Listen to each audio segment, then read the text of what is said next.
Para quem não sabe, os esportes se referem a um cenário competitivo de games multijogador, podendo ser online, como Counter-Strike, ou multiplayer local, como Mortal Kombat. Esse cenário vem evoluindo há pelo menos 2 décadas e hoje ele movimenta bilhões de dólares e cativa milhões de fãs ao redor do mundo. Bem, você pode até conhecer esses games, mas você sabe como tudo surgiu?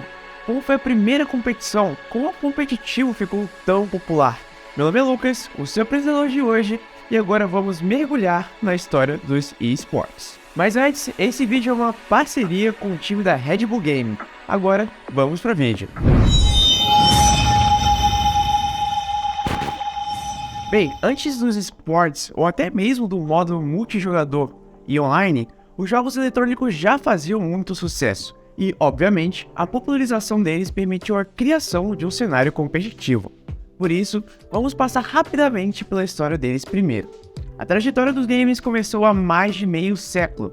Lá na década de 1970, o início da era dos jogos eletrônicos foi marcado na história da indústria tecnológica. Durante esse período, jogos como Space Invaders e Pong se tornaram populares nos fliperamas e foram os primeiros a introduzir gráficos simples e já uma jogabilidade baseada em pontuação. Na década de 1980, eles começaram a se expandir para os consoles de jogos domésticos, como o Atari 2600 e Nintendo Entertainment System, ou o Master System. Nessa época, títulos como Pac-Man, Donkey Kong e Super Mario Bros. Se tornaram clássicos e popularizaram a ideia de poder jogar em casa, na tranquilidade do sofá, já que até então as pessoas, em sua maioria, só podiam jogar nos fliperamas. A década de 1990 foi marcada pelo surgimento da tecnologia em 3D, permitindo projetos mais realistas e imersivos. Jogos como Doom, Quake, 007 GoldenEye revolucionaram a indústria dos jogos e popularizaram a jogabilidade em primeira pessoa. Ao longo da década de 2000, a evolução da tecnologia dos consoles continuou a avançar rapidamente, mas com a popularização da internet, que realmente houve uma mudança fundamental para nossa narrativa, já que foi a partir daí que surgiram os jogos multiplayer online. E não demorou muito para esse novo modelo se tornar uma tendência global, despertando o interesse de todas as desenvolvedoras. Jogos como World of Warcraft, Halo e Call of Duty se tornaram sucessos comerciais e estabeleceram a era dos jogos multijogador online de uma vez por todas. A história dos jogos competitivos teve início com o surgimento dos primeiros torneios de games lá na década de 80. Um dos exemplos mais notáveis da época é o Space Invaders Championship, realizado em 1980. On your mark, get set, go! E reuniu jogadores de todo o mundo para competir em um dos primeiros torneios já registrados no mundo dos gamers. Nos anos seguintes, a popularidade dos jogos competitivos continuou a crescer, e novos torneios foram surgindo. Alguns dos primeiros exemplos incluem a Nintendo World Championship, realizada em 1990, que reuniu players de todo o país para competir em vários jogos da Nintendo. E a Cyber Athlete Professional League, fundada em 1997, que promoveu torneios de jogos como Quake e Doom. Esses primeiros torneios foram importantes para o desenvolvimento desse cenário, pois constituíram uma base de jogadores e fãs e popularizaram a ideia de que jogos eletrônicos não necessariamente são um mero entretenimento, mas também um potencial modelo competitivo que futuramente poderia ser profissionalizado. Falando das primeiras ligas oficiais propriamente ditas, temos que citar a League of Legends Championship Series, fundada em 2011.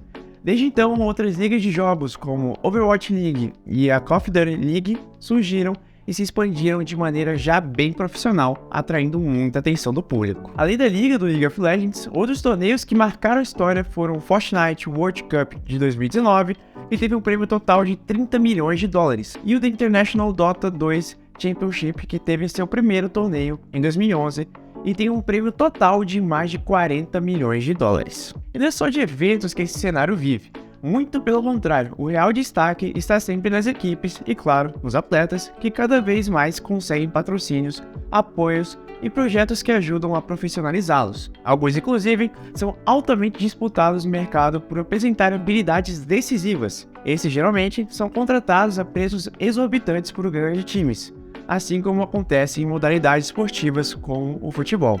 Falando em times, alguns dos mais reconhecidos e vitoriosos incluem o Invictus Gaming, campeão da League of Legends World Championship de 2018, o Fnatic, uma das equipes mais bem-sucedidas da Europa, e o SK Telecom T1, diversas vezes campeão da League of Legends World Championship. Mas jogos mais novos, como Valorant, lançado em 2020, também já têm nomes enormes dentro do cenário. Alguns dos maiores times de Valorant incluem o Sentinels, o T1 e o X7.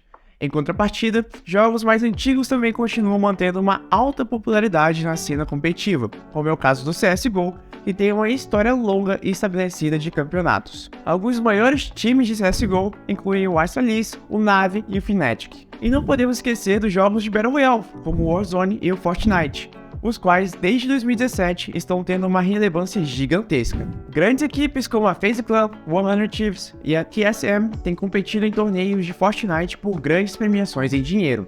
Esses que falei são times internacionais, mas falando do Brasil, também temos representantes gigantescos e muito vitoriosos como a Fúria, a Loud, os Los Grandes, a FaZe Clan e a Natus, e entre muitos outros. É importante também falar sobre os patrocínios de empresas de tecnologia e jogos que fazem parte da indústria dos esportes, com marcas como a Intel, Coca-Cola e a Red Bull apoiando equipes e eventos. Além disso, as competições transmitidas ao vivo também são patrocinadas por essas empresas, tornando esse mercado ainda mais lucrativo.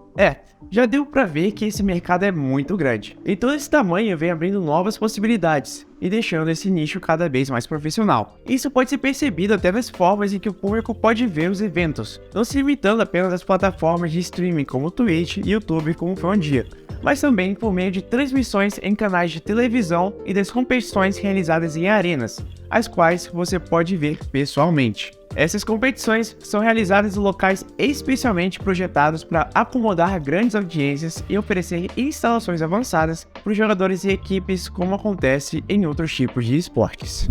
Enfim, essa foi a história dos esportes. E aí, curtiu?